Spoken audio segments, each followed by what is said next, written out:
आता आपल्या शनिवारी आपलं ते पंचमुखीचं आहे, तर शनिवारी पंचमुखी चालवावी लागते. त्याला हजर राहा. ते कसं म्हणतात, काय म्हणतात, आपल्या कानावर येते.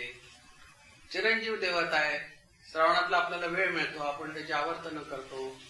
1-2 तास ते वातावरण आपण घरी घेऊन जातो आपल्या बरोबर.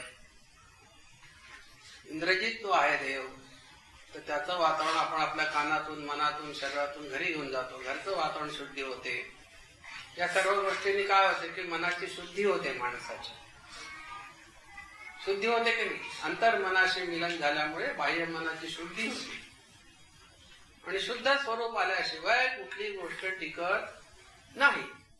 किती चांगलं लोणी असलं तरी ते कढवावं लागतं का नाही.